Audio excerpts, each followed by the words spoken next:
Dimma sat at the table, sipping a glass of wine slowly. She raised the bottle of wine to look at what was left in it. Kai, now wow, hey God, this wine is almost finished, and no man has looked my way yet, she said to herself, looking slightly irritated and worried. She took a look at her wristwatch to check the time. It was already past 8:30 p.m. Dimma sighed. She had been sitting there since 7 p.m. 7 p.m. was the time her cousin Chisom told her that the big men and boys in town came to the lounge to eat, chill, and have a good time. And Chisom was right. Dimma could see these big men and big boys at the lounge. Some were in the company of their date or spouse, while some in the company of their friends and fellow men, and some were just sitting alone. But none of these men walked up to her as she anticipated. Oh, is it that I am not beautiful and attractive enough? Or is there something wrong with my dressing? Dimma said to herself again, checking her dress, and went on to bring out the small mirror from her handbag to check her makeup as well.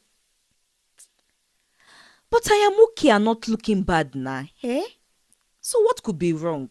She said again, looking more worried.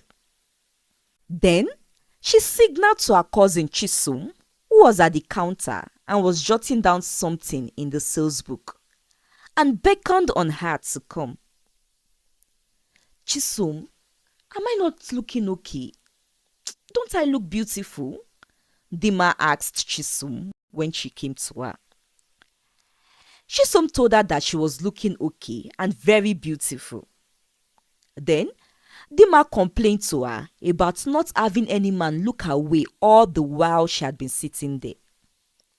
Chisom chuckled and told her to be patient and that she was going to be lucky and would get someone soon who would come to her.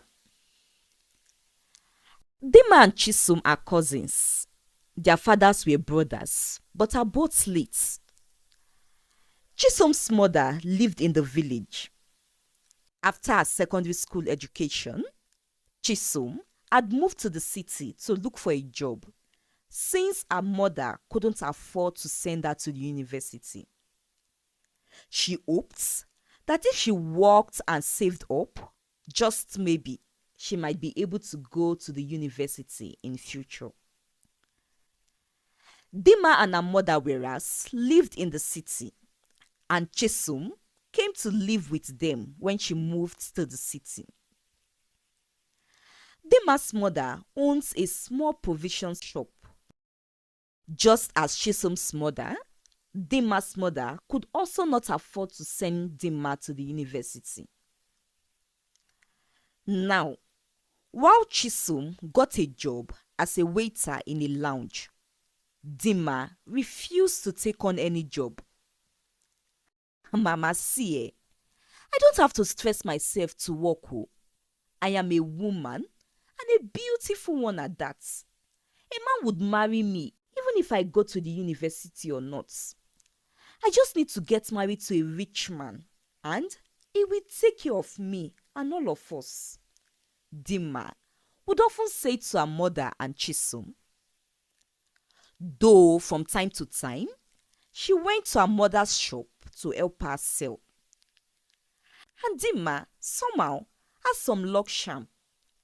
Her mother usually makes much sales whenever she's around to help her. And this is why her mother has no problem feeding her and giving her some little change sometimes. Though she always wished that Dima would get a job and work like her cousin Chisom. A few men had asked Dima out, but they were broke guys. Dima sweats whenever she was describing these men. So one day, she thought of an idea she heard works and had also seen in the movies. She thought to herself that if she could start going to rich and expensive places, she would attract rich and expensive men as well. But she knew she had no money and would seem weird in these places and among such people if she goes to places like that without buying anything, or at least do the things they do. And that was when she thought to use Chisom's help. At first, she came up with a funny idea. Chisom, please, you would help your sister. Oh. You know I can't afford all those expensive wines sold at your lounge.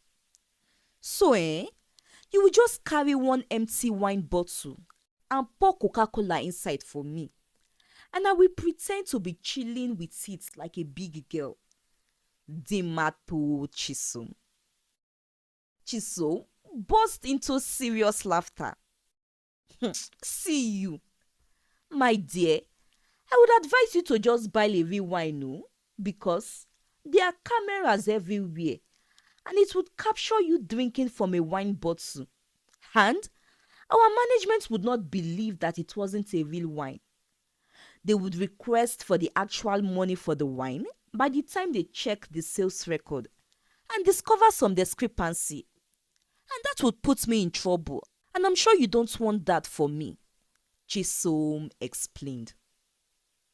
So, Dimma decided to save up from the little money she got from her mother so she could buy a bottle of real wine and also a new elegant dress for her plan at the lounge. But now, the wine was almost finished and Dimma had been sitting there for over an hour with no man. Out of fear and worry, Dimma closed her eyes and said a silent prayer within her. Hey God, please. God, I beg. Just allow one man to look my way now, please. She prayed. Hello, I see you're alone. Please, can we join you? Every other table here is fully occupied. A male voice said, startling Dimma and distracting her from her prayer. Dimma opened her eyes to see a man and a woman standing at her table with a warm smile. The woman was very beautiful, young, and elegantly dressed. Dimma felt like saying no and to lie that she was expecting somebody. But before she could utter these words, Chisom came along. Oh, sir, ma'am, you can sit here. There will be no problem, Chisom quickly said with a smile. Are you sure? Won't the lady here be offended? The young lady who was with the man asked. No, there won't be any problem. She's my sister and I've only come to see me, Chisom quickly said again and pulled Dimma up with a gentle force unnoticed by the man and the woman with him, before Dimma could even object. But she's having a wine and all dressed up. She doesn't look like one who is here on a visit, the lady with the man said, still skeptical about Chisom's words. That's because she was expecting someone, but the person just called to say that he can't make it, Chisom added again quickly. And by this time, Dimma was already furious within her. Chai, I have suffered. So because I don't have money, this girl wants to rubbish me, she said within her, but managed to keep mute and chose not to openly express her displeasure. She only slightly frowned. The man and the lady smiled, thanked Chisom and sat. Chisom then went ahead to take their order. But just as Dimma moved to leave with Chisom when Chisom was done, the man asked her not to. Please join us. After all, you were here before we came. We understand that the person you were here to meet didn't show up. But you don't have to completely give up your space for us. And We would buy you anything you want and pay for even the things you had before we came. It is our own little way to say thank you to you, the man told Dimma. Dimma's face lit up when she heard that and quickly rushed to sit again. My name is Odinaka, and this is my younger cousin, Lucy. She's my favorite cousin. Today is her birthday, but she doesn't like all those loud and extravagant parties. And that is why I have brought her here to spoil her, the man said, introducing himself and the woman with him. Dimma's face lit up once again when she heard that. So, the woman with him isn't his wife or date. So I have a chance to shoot my shot then, she said within her. The evening later went well for Dimma, as the man ordered for exotic wines and food for Dimma, himself and his cousin. Well, Dimma ensured that she collected his number before he left, in the disguise that she would like to call to say thank you to him. One Sunday morning, Chisom did not go to her own church. She went to a different church she was invited to by a regular client of the lounge for his baby's dedication. She was not the only one who was invited. Some of her colleagues and the lounge manager were also invited. When the church and baby dedication service ended, the man who had invited Chisom and the others met them outside to appreciate them for honoring his invitation. And then Odinaka, the man who sat at Dimma's table the other day at the lounge, walked up to them and joined them. Odinaka happens to be the man's friend and had also been invited to the occasion. Odinaka recognized Chisom and commended her for her excellent service to them the other day at the lounge. And that was when the manager of the lounge mentioned that Chisom was their best staff and that Chisom is very hardworking. He went on to say more nice and good things about Chisom, things like how she was modest and God-fearing, how she was not just beautiful, but also very intelligent, and so many more. And because of this, Odinaka became impressed and picked an interest in Chisom. He started visiting the lounge often so he would get to see Chisom, and even got more impressed seeing how dedicated she was and how she politely spoke to every customer. What became the icing on the cake was one day when a man tried to touch Chisom inappropriately. But Chisom rebuked him sharply and also reported the man to the manager of the lounge, who politely cautioned the man and told him, "Sir, we don't do that here. We only sell food, drinks, and provide comfort and relaxation. Our staff are not sex workers." Odinaka made up his mind that day that he was going to ask Chisom to be his wife. Meanwhile, since that night at the lounge, and even before Odinaka met Chisom again in church, Dimma had been calling him frequently, but he hadn't paid her much attention. This is Dimma. I am calling to say thank you for the other day at the lounge," Dimma had told Odinaka the first time she called. "You're welcome," Odinaka had replied casually. But then, the calls continued. Sometimes she would say, "I thought I should call to check on you." Or other times she would say, "How is your beautiful cousin now? I saw a pretty lady today and it reminded me of her. And that is why I am calling. Chai, that your cousin is so beautiful. She looks like a mermaid. Odinaka understood the signs, but he had no interest in Dimma. His mind was on Chisom since from that day at church. And one evening at the lounge, he expressed his feeling to her. But Chisom was aware that Dimma likes him because Dimma never stopped talking about him. And because of this, she said no to Odinaka's request and proposal. But Odinaka was not one to give up just like that. So he did not stop. He kept pursuing Chisom. He started sending gifts to her at her workplace and later at her house. And this was when and how Dimma found out that Odinaka wanted Chisom and not her. Dimma became very angry and jealous when she learnt of this.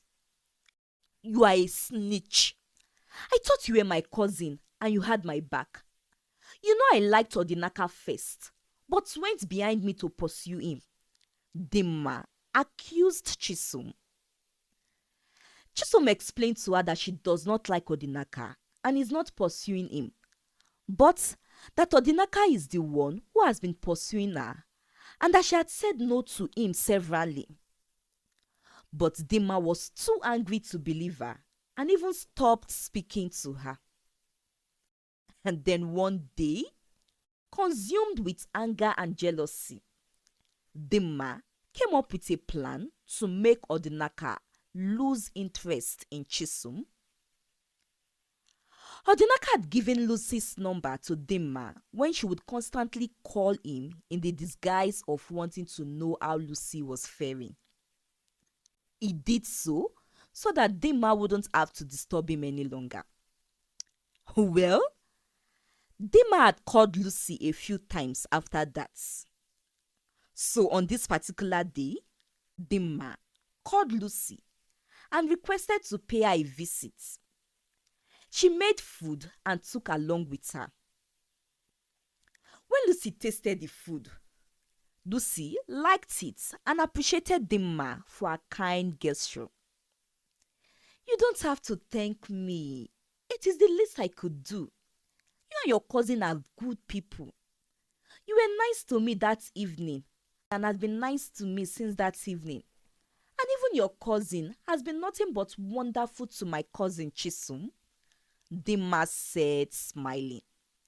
Then she whispered something silently, but audibly enough for Lucy to hear her.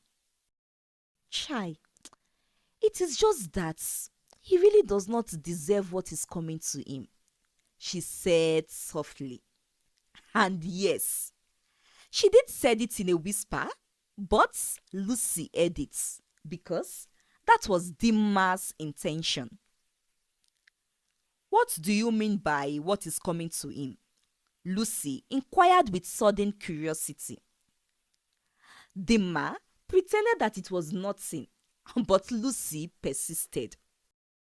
I shouldn't be telling you this, so. It is just that your cousin is a good man, and my conscience is disturbing me, Dimma began. Dimma told Lucy that a few years ago, Chisom had been brutally raped by a gang of touts in their village, and that this affected Chisom's womb. Because the doctors confirmed that Chisom would not be able to conceive or would struggle to, at least. Well, all of these were lies, absolute lies. But Lucy took it to heart and swore that over her dead body will her cousin Odinaka marry Chisom. Lucy picked up her phone and dialed Odinaka's number immediately. Hello, big bro. Are you at home? Okay, I am coming over to your house now.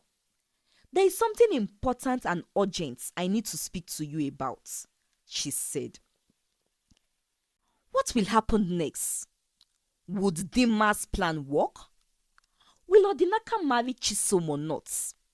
Well, the title of this story says that a man burns his wife's car because she couldn't give him a male child.